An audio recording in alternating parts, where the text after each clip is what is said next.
change clothes on the way back to your home from where the homicide occurred. Is that right? That's correct. All of these things to conceal your involvement in this case. Is that right? As previously discussed with Sabrina, that was our plan, and that's what I did. That's what you did to hide your identity. Correct, sir? I think you've made that point, sir. That's what you did to hide your identity, is it not, sir? It would seem obvious at this point.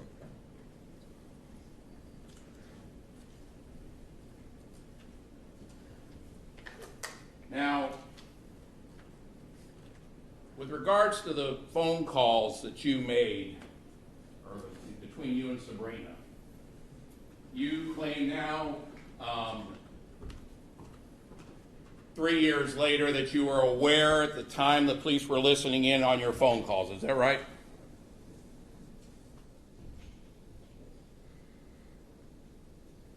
Could you rephrase that question? Sure. You now claim 3 years later that you knew that the police were listening to your calls with Sabrina back in 2014. Is that right? Objection lacks foundation. Your Honor, can we have a sidebar, please? Yes. 1 second, please, Lord.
Sidebar. During the course of the trial, ladies and gentlemen, by the way, you've been very lucky. We haven't had a whole lot of sidebars.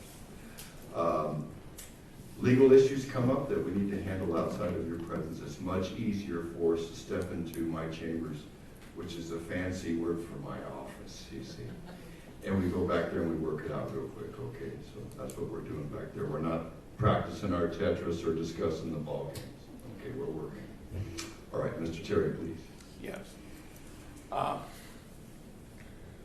Mr. Hearn, you're now testified that you were aware in 2014 that the police were listening in on your conversations with Sabrina. Is that correct? I had the thought that they might have been. And yet you kept talking to Sabrina on the phone about the case, correct? Yes, sir. And in fact, you kept questioning her with regards to the, how would I put it, advances in the investigation that the police were making. Would that be accurate?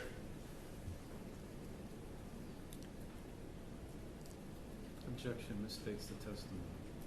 Can you rephrase that? Sure. Did you, during the course of these conversations, ask Sabrina about, or discuss with Sabrina, the information she was getting about the investigation from Detective Meyer? It certainly came up as a frequent topic of our conversation because she was both nervous and prolific with providing me that information. Well, and you questioned her about it also, did you not?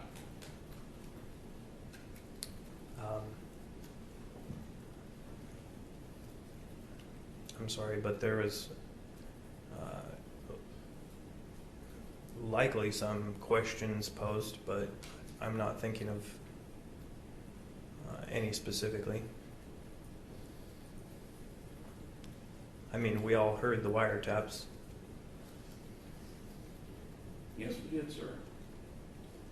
Now, during the course of those conversations, a number of times you told Sabrina things about what Detective Meyer was doing that made you distrust him. Is that right? Yes, sir. And these were things where Sabrina was calling you and asking you what the significance of some of the information she was getting from Meyer was. Is that right? Objection speculation.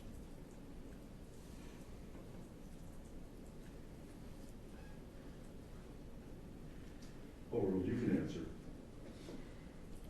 It seems that she was curious about potential advances in the investigation and what Mr. Meyer might be, what his true motives might be for some of his statements to her. And she was trying to understand, because you had some training in investigation and law enforcement, she was trying to understand what these things meant. Objection speculation. That's it. Well, she asked you about things about DNA, right? She told me that they had found DNA. And she asked you questions about exactly what that meant. Is that right? If I remember correctly.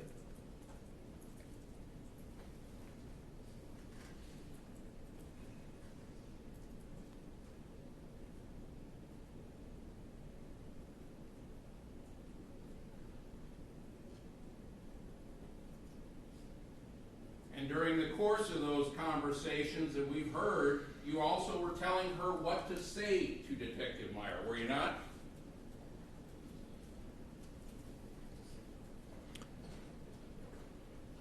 I'm sure the jury all had a discerning ear in deciphering that there were times I offered suggestions of what to say, and certainly we were agreeing upon a line of rhetoric or narrative to speak with Mr. Meyer about, and certainly the wiretaps are only one small part of what was discussed.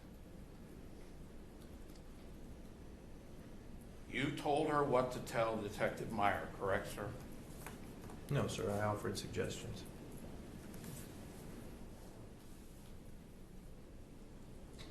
You told her when to call him back or not call him back, did you not, sir?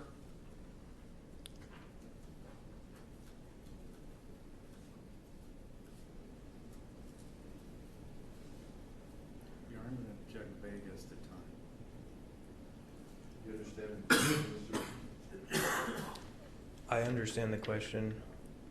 I'm trying to recall when exactly I might have told her when to call him back or not.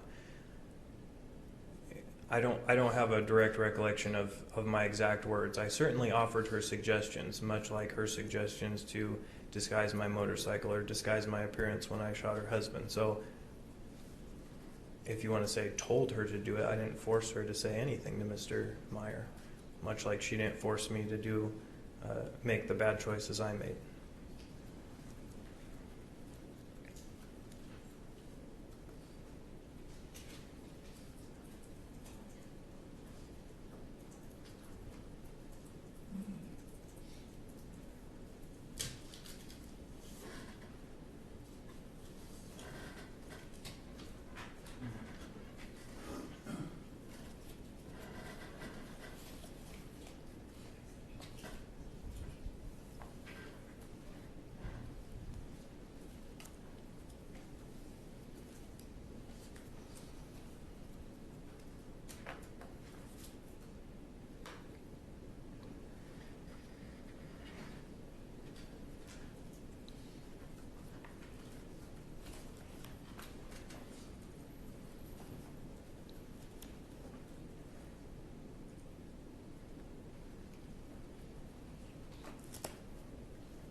Exhibit 52A, page 15, line 3, 12. Hearn. I almost feel like he'll just be like, quote, "Oh yeah, it's Jonathan Hearn. Do you know Jonathan Hearn? Because he's our suspect right now," close quote, or whatever. And then we'll just see if he'll do Limon. What do I say? Well, yeah, I mean, this is Hearn. Yeah, well, yeah, I mean, we don't wanna lie at that point.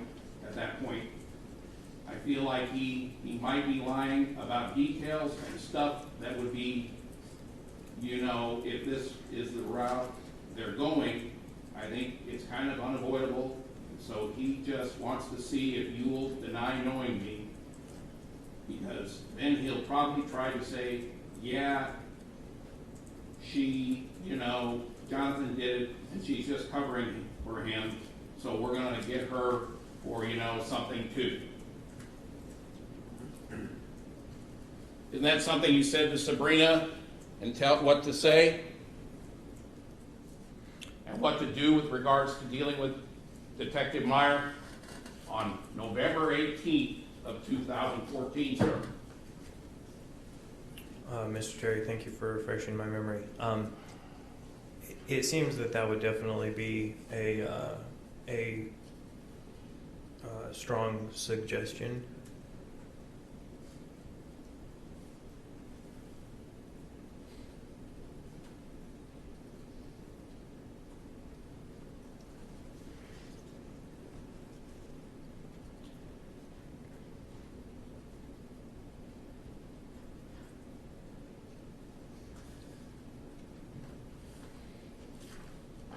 Page 18, same exhibit. Line 6 through 12. Hearn, do you might have like an idea of what time you're thinking of calling the detective? Limon, what time do you think I should? Hearn, I don't know. I was gonna say the earlier the better, just because I mean, you are, I think it's clearly they're just trying to say it's me and trying to just get information out from you and just kind of jerk you around. But I don't wanna just unintelligible from there.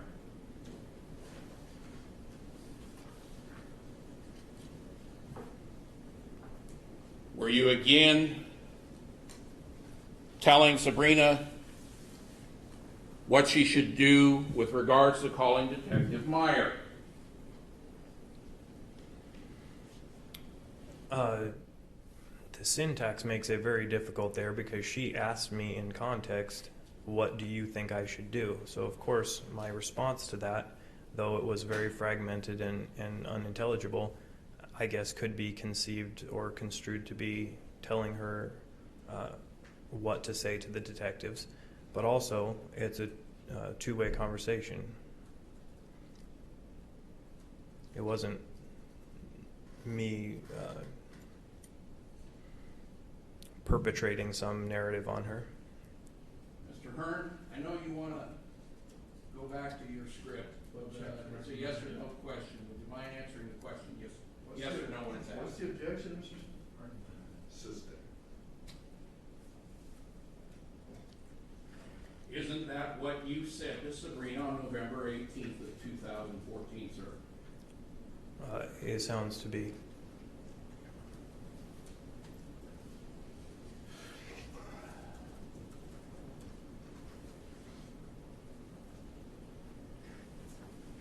Now let's go back a little bit. All of these efforts that you and Sabrina talked about, according to you, with regard to trying to alleviate suspicion from you, and I guess you're saying from her, is that right? Certainly I was taking measures to alleviate suspicion from her. And from yourself. I mean, you disguised yourself, right? Of course. She wasn't there when you built the silencer, right? No, she was not. She was not there when you bought the clothes that you wore the day you murdered her husband, right? No, she was not. She wasn't there when you disguised your motorcycle to hide your identity in another, at least with regards to your vehicle, is that right? I was on the phone with her describing that I was concealing the appearance of my motorcycle, as has been previously testified to in that lengthy conversation I had with her just before going out and killing Rob. Well, let me ask you this. On the days that Rob was working, or the times he was working, those are the times where you were either seeing each other or communicating with each other over the phone, is that right? During the entire course of your relationship, right? Often it was when he was at Tehachapi, just because that was a pretty sure or secure situation for us to be able to rendezvous. But there were also times when she would simply tell him that she had to go to work and would come over to my house, or we would meet in various different configurations. So it wasn't that he was always at work when we spoke. Oftentimes you communicated with her when her husband was at work, right? Certainly. Okay. And oftentimes on the days that say he was at Tehachapi, obviously he was gone for 12 hours during that time frame, right? And you knew that. Right? Plus commuting time. Okay. And those would be days where you guys could talk or see each other, right? They were. Okay. And on that particular day, you spoke in the morning a couple of times, is that right? Yes, sir. Okay. But she wasn't actually with you when you were disguising your motorcycle, right? Physically, no. Okay.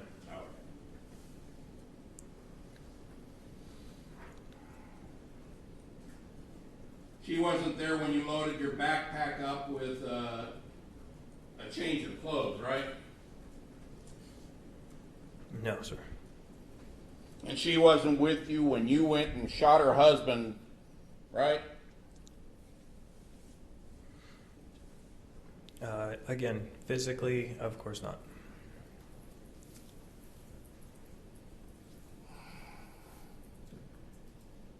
And she wasn't with you when you disposed of some of the evidence against you, is that right? She was not with me. And she wasn't with you when you did your scouting trip in May of 2014 to go to locate the warehouse building for BNSF, right? Other than providing me all the directions she knew that day and speaking about it afterwards on the phone, no, she wasn't physically with me in the truck that day. We were speaking on the phone.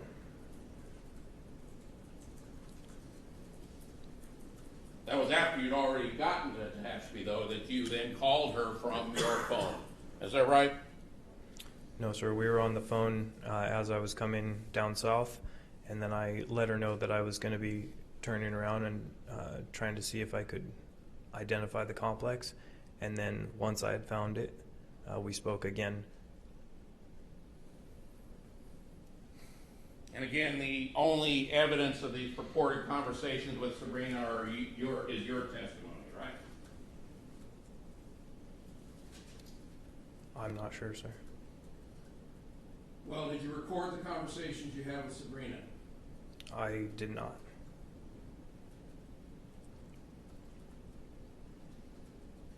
So is there anyone else who was present when you supposedly had these conversations with Sabrina when you were doing your scouting trip? I guess Sabrina could tell the truth.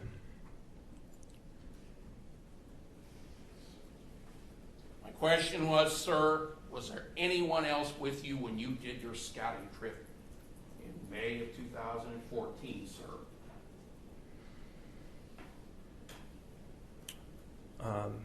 Hopefully it's abundantly clear I was by myself and had spoken to her extensively on the phone, sir. Well, you spoke to her extensively on the phone all the time, though, right?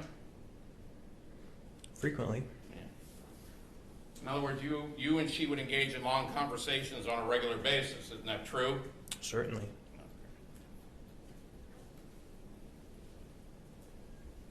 So it wasn't unusual for you to talk to her for extensive lengths of time on the phone, right? That's true.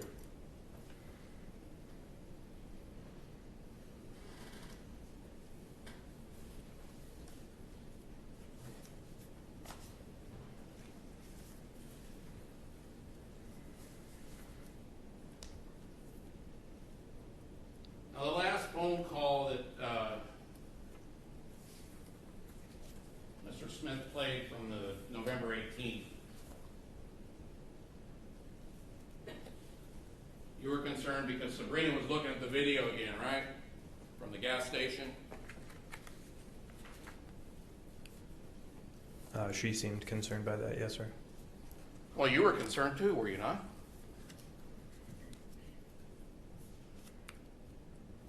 Oh, with what respect? Well, throughout the conversation, you kept saying that the police had gotten just a random video of you from a gas station, right? Yes, sir. You were trying to convince her that the police were trying to set you up, right? No, sir. That aspect of the conversation was directly to cover for her so that she would not lie to detectives and become the scope of the investigation. If you'll remember in context, I was encouraging her not to fret over the possibility that they have an actual video of me, and told her it's irrelevant where they actually got the video. That way, if Detective Meyer confronted her directly, asking her with a picture of me. That way she wouldn't incriminate herself by lying and saying that she didn't know me or something along those lines.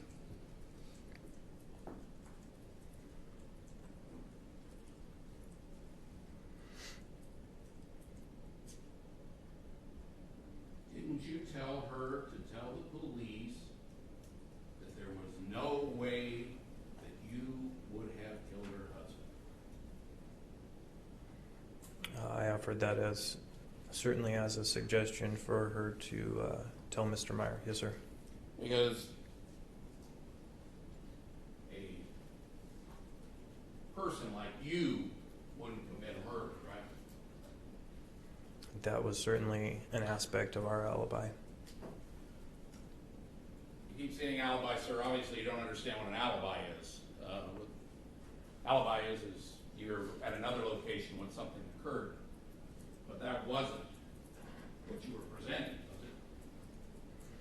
was it?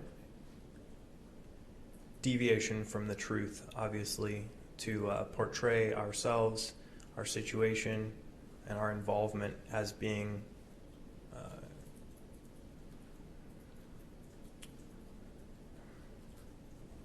how should I put this?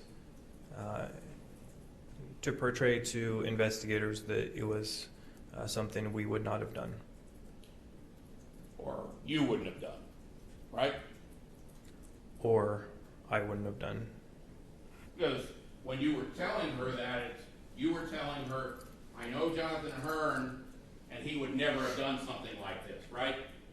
Isn't that what you said to her, to tell the police? I believe I offered that as a suggestion a couple times, actually. Yes, sir.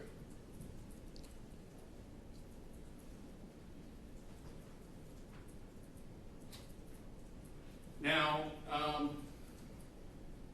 think at the fairly early on in your testimony on direct, you said that you're not a very emotional person. Is that right?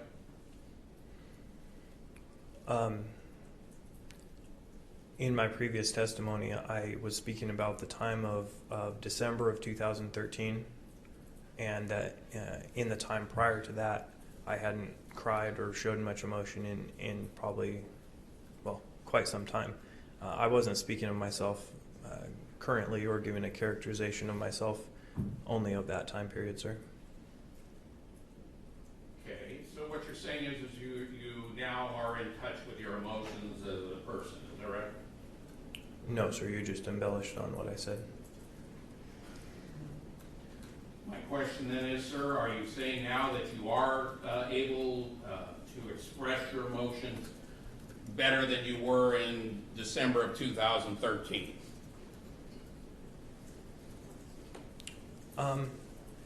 I think it's probably pretty obvious. I'm a pretty emotionally guarded person, and I certainly don't sensationalize anything I'm saying. I'm a pretty objective person, if that's what you're inquiring about. Well, you've described fairly clinically how you went about murdering her husband throughout the course of your testimony. Have you not? Sir, I worked in emergency services for 6 years, and I've seen more death and destruction and guts and decapitated people and microwaved infants, and I've seen a lot of things, and I apologize if I can, if it's disturbing to some people that I can speak about something horrible like killing a man with a straight face and with an objective appearance, but there's some parts of life that I've learned to just kind of analyze absent emotion, especially as a paramedic, because that's contributed to literally countless lives that I've helped and been able to save because I wasn't emotionally entangled, but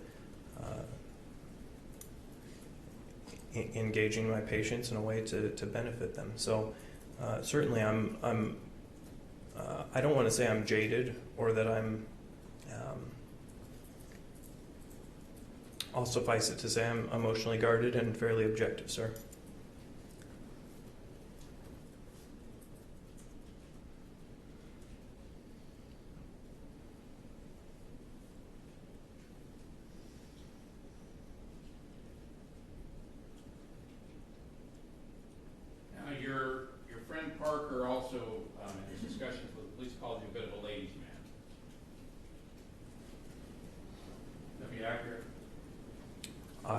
I've not heard about Parker's characterization of me, sir.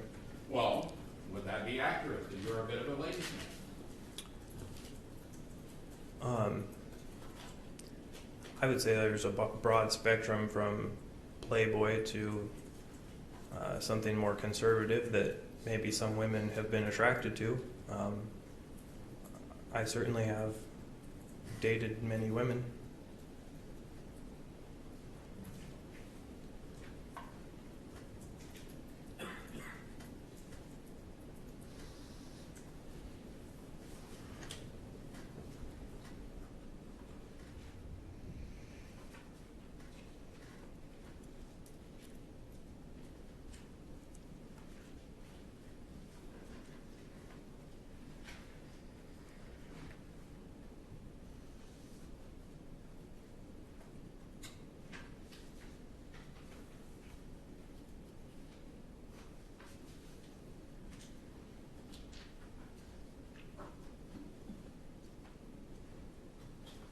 Showing it has been previously marked as defensive Q.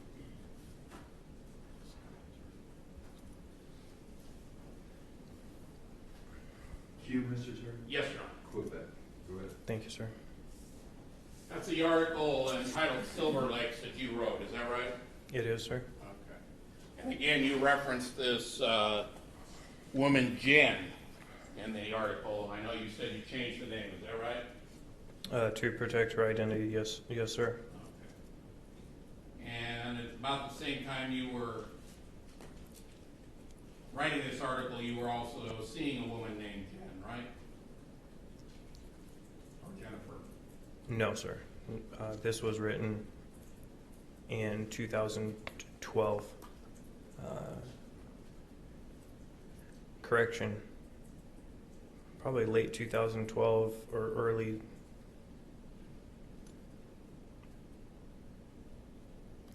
Or early 2013, I believe. But it was with reference.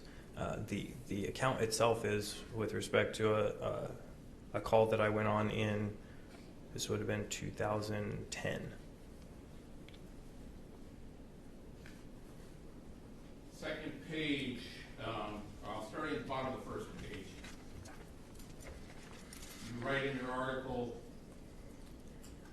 well, firefighters' wives and girlfriends are by nature strong women whose dedication, courage, and poise often goes unnoticed in the wake of the heroics of their husbands and lovers. Is that what you wrote? It appears to be. And that was the relationship you had with this woman whose name you changed to Jen. Is that right? Not so much a wife, but a girlfriend or lover. Is that right? With respect to what you just read, sir? Yes, sir. No, sir. That was an objective assessment of firefighters' wives and girlfriends. That was not pertinent only to her. If you'd finished the paragraph, there was more specific information about her. When you're referencing Jen and the 32 messages, that's a woman you were seeing who was your girlfriend or lover at the time you wrote the article. Is that correct, sir?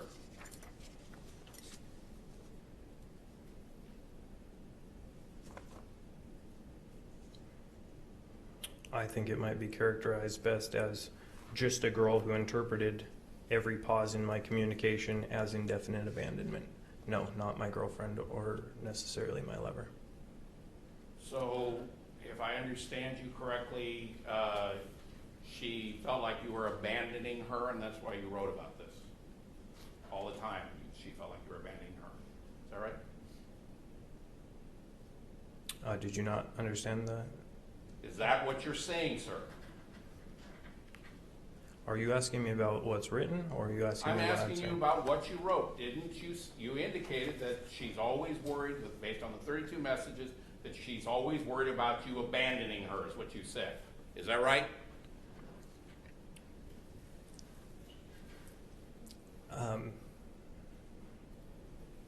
With respect to what's written, that would certainly seem a symptom of our relationship. Okay.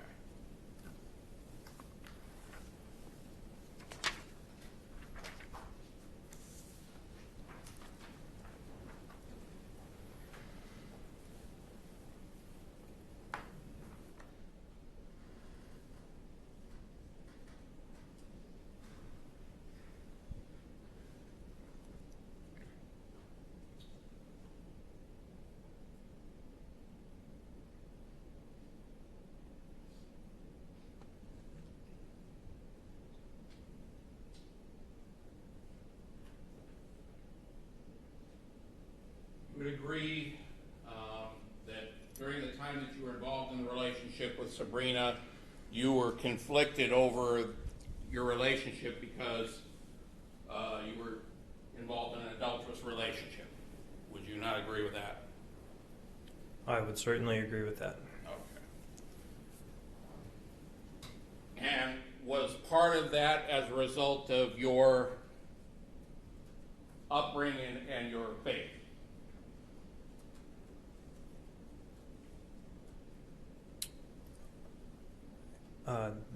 Yeah, I would reasonably infer that.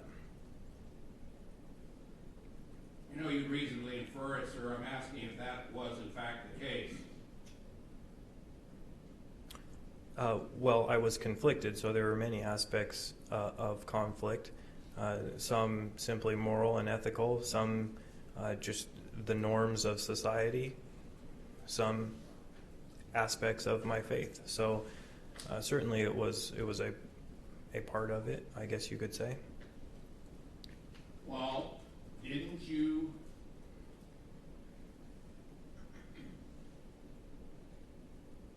at one point make the following statement? Well, let me back that up. I'll show you what previously marked as Defense Exhibit J, which is one of your handwritten notes.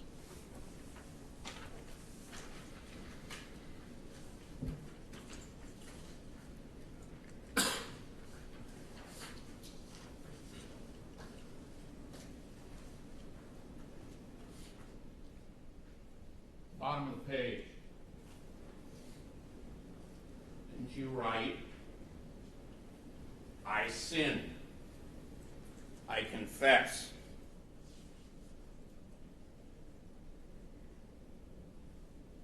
Isn't that what you wrote? I sinned, I am confessing. So with regards to that, obviously your faith had a lot to do with your conflicts that you had with being involved with a married woman. Is that right? This statement does not develop that, no, sir. Well, in what way other than the being involved with a married woman were you sinning with regards to your relationship with Sabrina?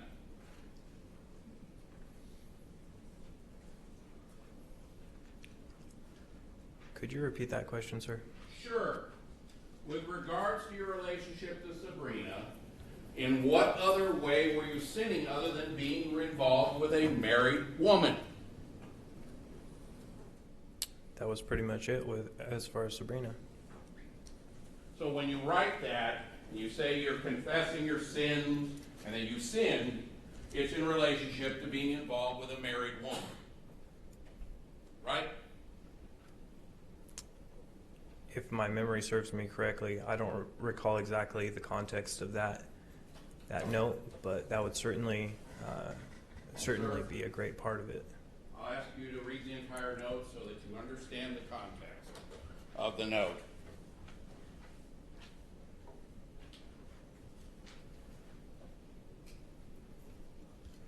Thank you, Mr. Terry.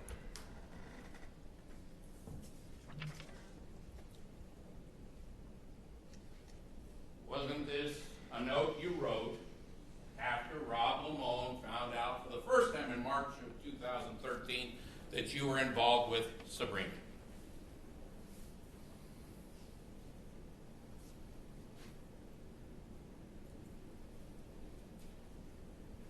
Yes, sir, it was. So the sin you're speaking of in your confession has to do with being involved with a married woman, correct? Certainly.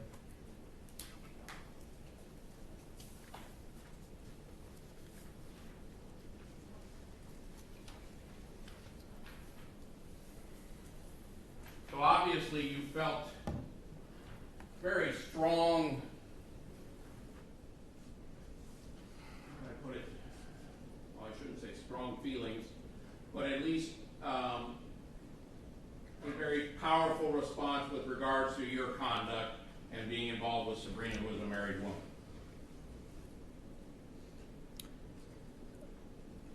I did, and that's why pursued getting Rob's number and speaking with him and apologizing to him, and it did affect me. I can't portray myself to be successful against sin. I can't portray myself to be anything but a flawed man who then compromised very, very much after that. But it doesn't negate the fact that it did affect me then, and I certainly did feel guilt and regret over it.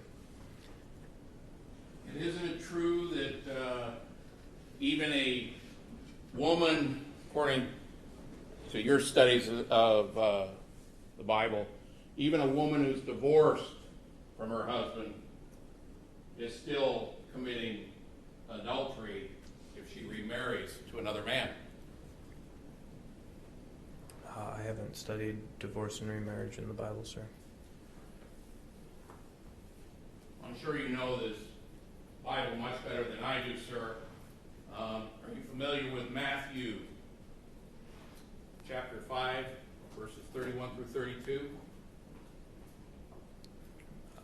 I may have read it before. I'm sure I've read it before. Well, you've been reading the Bible your entire life, have you not, sir? I've certainly been exposed to the Bible my entire life, and I'm sure you'll find, speaking with people who've been exposed to the Bible, that many of them don't believe it, and some of them don't necessarily agree on some of the dialectical positions that are often taken. So as far as divorce and remarriage, I really haven't studied it to any great degree. I know there's several mentions throughout the Bible of different arrangements and when divorce is appropriate, when divorce is not appropriate, but I'm certainly no expert on that. Well, again, you've studied the Bible, you're familiar with the scriptures, right? Familiar, yes, sir. Okay. And you've studied this, sir. I mean, you've studied in your entire life, right?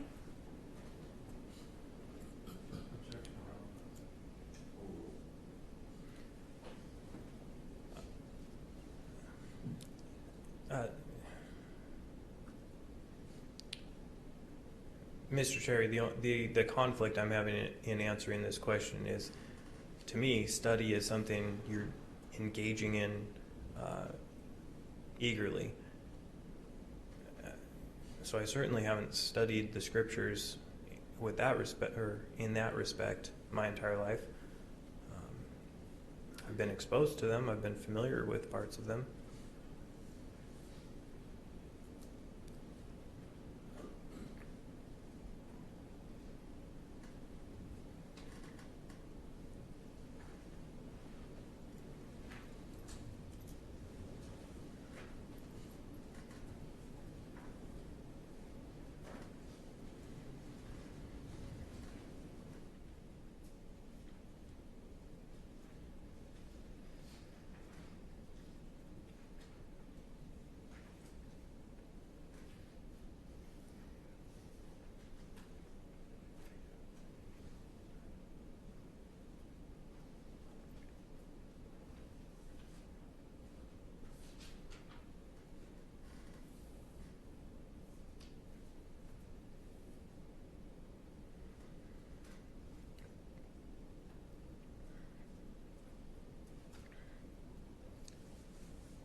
Showing what's been previously marked and admitted as defense exhibit K.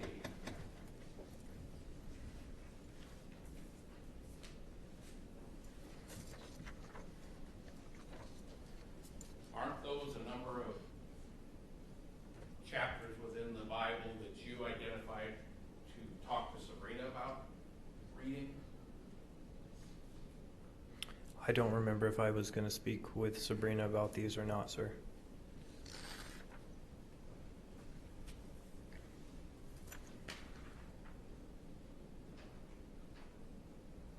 Doesn't it say above those different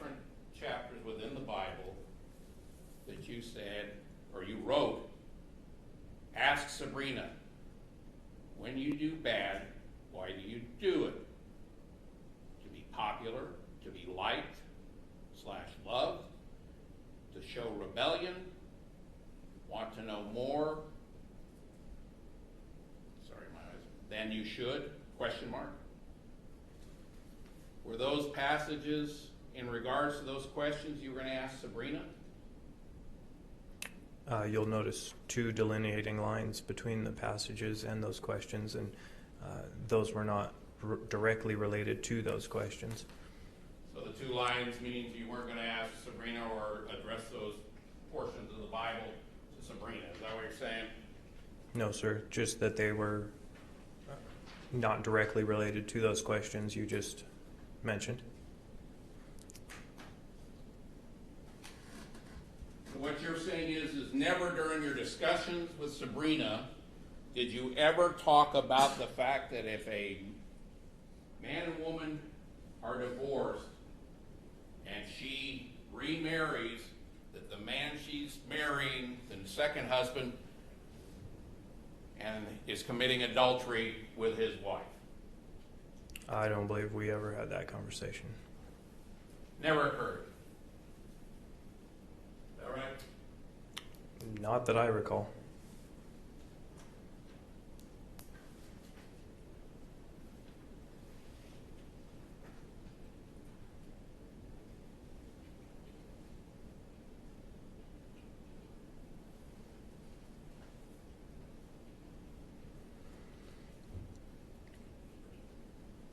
Now you testified in connection with the last phone call you had with Sabrina that we listened to on November 18th, that at that point you were so guilty and so racked with guilt that you were prepared to confess your involvement. Is that right?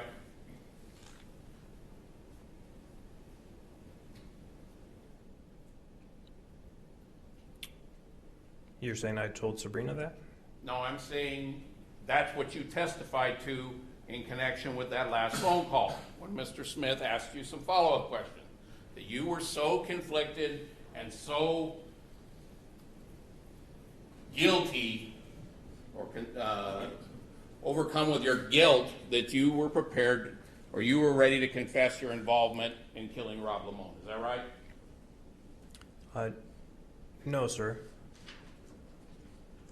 I believe I said that over the course of the wiretaps, you heard a systematic breaking down of Sabrina and I, and that by the time of those last phone calls on November 18th, we were very, very near, or at least I was very, very near to being brought to acknowledge my sin and recognize it for what it was. With respect to the actual time of the conversation, I still was not, the time of those wiretaps, I was not yet ready to fully divulge everything, but looking back, I was very, very near. You're very near to confessing that you killed Rob Limon? And that it was wrong. Yes, sir. And of course, shortly after you were arrested, that's when you confessed your involvement in this, right? In other words, within the first month. That's when you confessed all your involvement to this crime. Is that right? In the first month.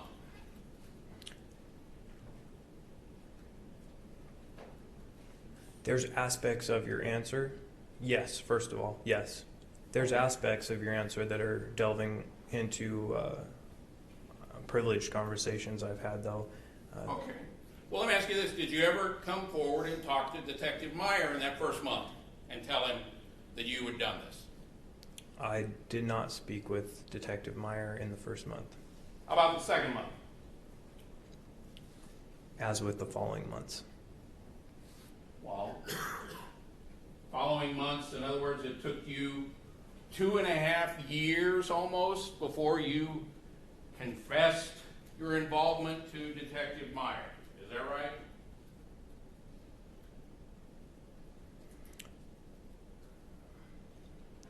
I'm going to be very tactful in how I'm approaching this, just because it is some privileged conversations. But as far as the first time Detective Meyer and I sat across from each other and spoke, to my involvement was just recently. It was only early this year. But as I'm sure you know, working in the courts, there's gears that begin to turn long before that. And I guess I was not familiar with the layers upon layers of hearings and other things that one goes through to get to a certain point. So I can't speak for the legal process, but I know that I acknowledged my wrong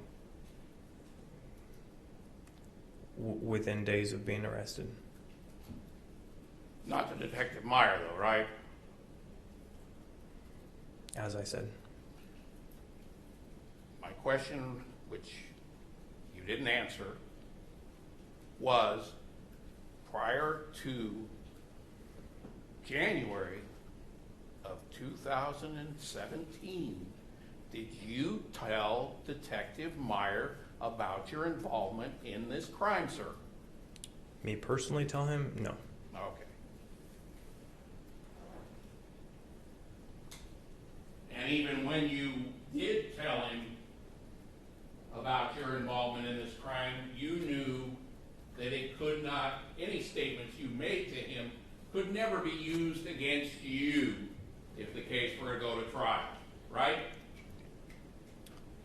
Those were some stipulated terms that I was made aware of.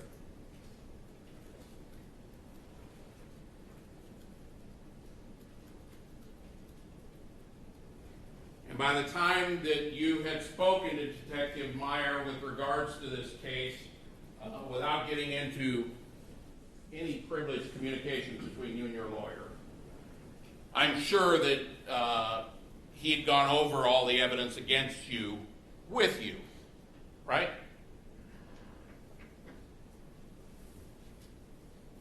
Your Honor, objection. Well, are you talking about Detective Meyer had gone over it with him or his attorney? I'm just asking whether, without any type of disclosure of any privileged communications, had you discussed the case extensively with your lawyer? Your Honor, can we have a sidebar? Yes. 1 second, please.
apologize for the delay, ladies and gentlemen, because I had 3 lawyers back there. So it's a little long. All right, Mr. Terry, please. I'll rephrase the question. Mr. Hearn, would it be safe to say that by the time you spoke to Detective Meyer in 2017, you were fairly familiar with what evidence they had against you? I was fairly familiar with what evidence they had against me, sir.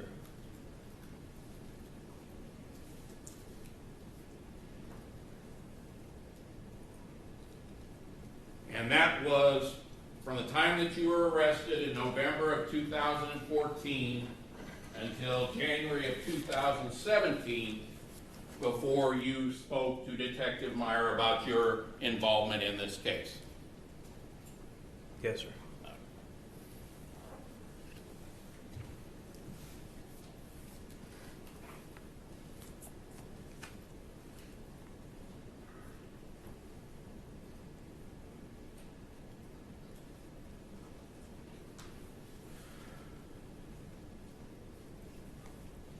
Now, earlier we talked about it fairly extensively. I want to go back to it a little bit.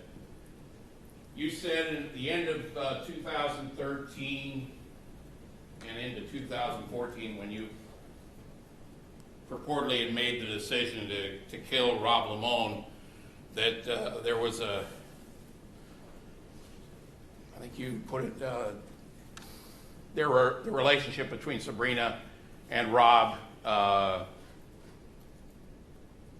had, I think you said, or at least your discussions with her about Rob had turned dark. Is that right?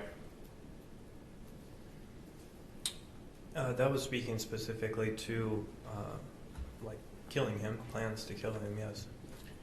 But you'd indicated that it appeared to you that Sabrina no longer wanted to be with Rob. Is that right?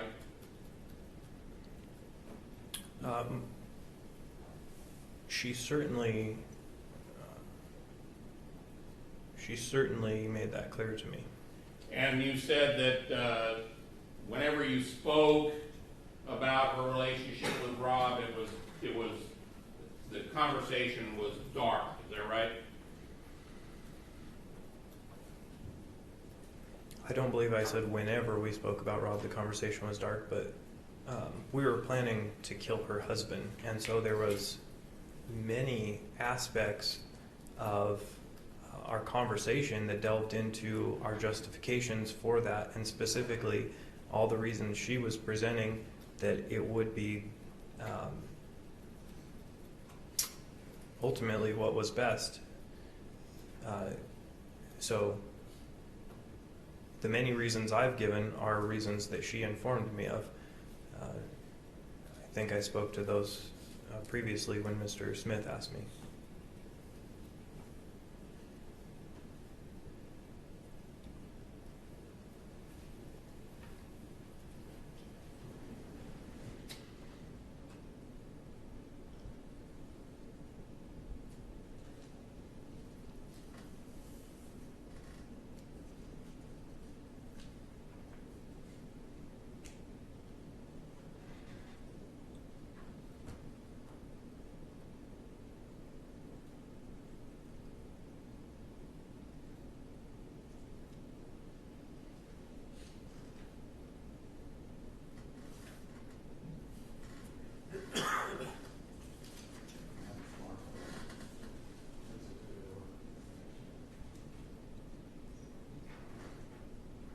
Defense Exhibit S, marked next in order.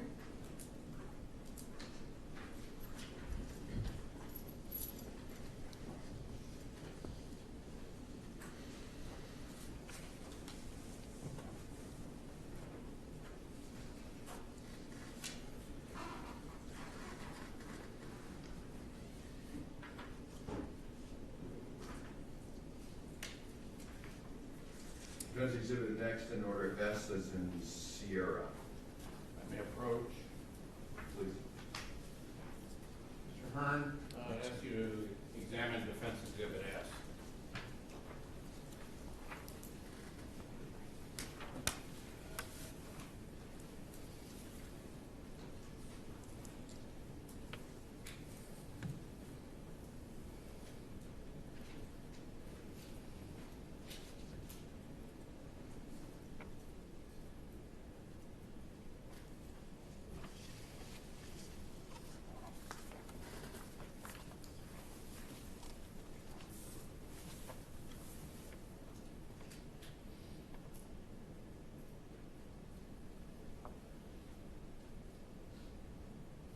Yes, sir. Is that a letter you wrote to Sabrina shortly after you murdered her husband?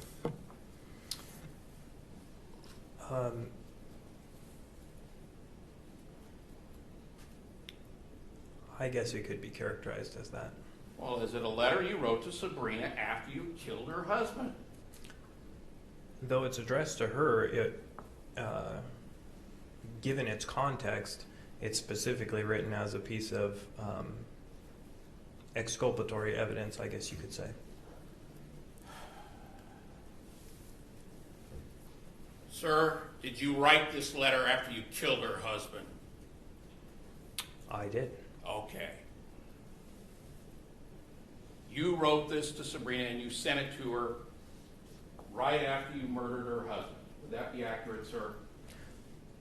No, sir.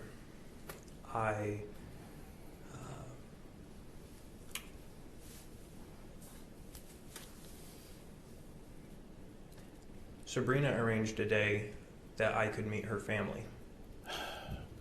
So, incidentally, it was to appear as if I was coming to offer my condolences, as if this was the first time I had heard about Robert's death, when in fact I had already been over to her house previously late at night. That day that I came, which she arranged for me to meet her family members, I brought this and a few gifts, I think some flowers and a few other little sympathy gifts, with the understanding that if one of her family members was to be curious about what was written, it would be appropriate for the occasion. There's a clear discrepancy between the words written here and what we've already heard in the wiretaps. Pieces of evidence that have been previously testified to and conveyed. So there's this is a sympathy card written as a piece of evidence to convince a jury that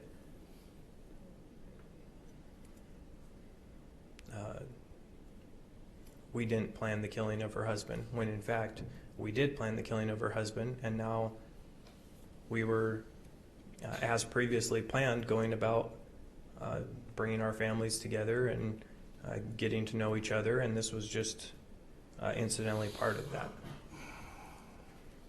Did you write this after you murdered her husband, sir? Objection asked and answered. You wrote this after you killed her husband. Is that right? Objection asked and answered.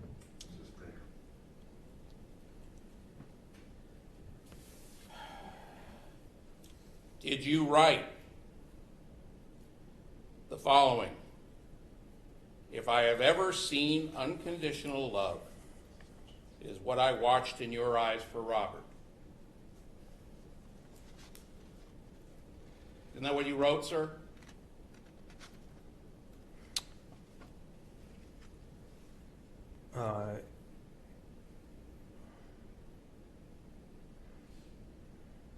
It appears to be. So this was part of an elaborate plan between you and Sabrina to alleviate your involvement and her involvement. Is that right? I couldn't have said it better myself. I think you did, sir.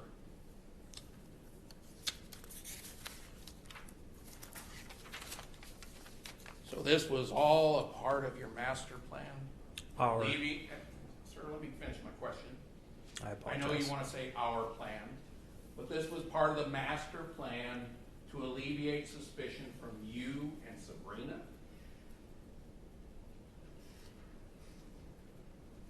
Is that right?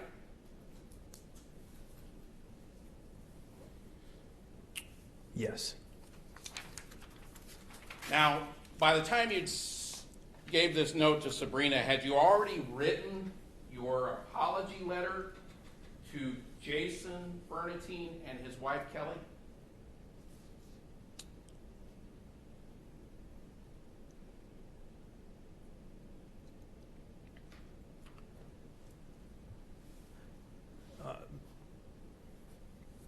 Around that time. I don't recall if it was before or after this. wrote an apology letter to somebody who already knew that you were involved in an extramarital affair with Sabrina. Is that right? Yes.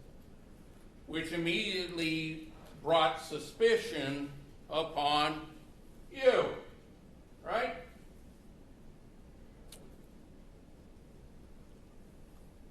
I'm sure it didn't subtract from the suspicion that was already there. I can't speak to that it was the genesis of that suspicion. Well, Jason Bernatine testified when he received that letter from you, he contacted Detective Meyer about that letter and talked about your involvement with Sabrina as a result of that letter you sent. Right? I've not heard the testimony of Mr. Bernatine. Would it be safe to say that sending a letter to someone who was already aware of your involvement with Sabrina and your relationship with her would raise suspicion in their mind that all of a sudden, out of the blue, after Robert's been murdered by you, that you're writing a letter apologizing to them? Assisting. In your mind, don't you think that that would have immediately raised suspicion with regards to you? Considering my current situation, I'm obviously no expert on avoiding suspicion. But I would say in that moment, I can tell you truthfully, Jason and Kelly were the only threat that Sabrina and I saw to our ongoing relationship, because they did have that knowledge that we had had an affair previously, or some sort of affair previously. So you felt the need to write them an apology letter to re-raise those suspicions? That was not the intent. So that was the result. Okay.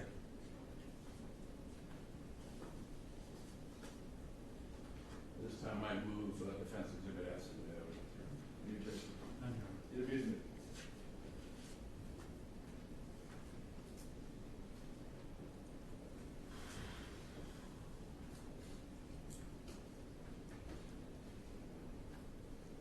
Good Brady Pointer.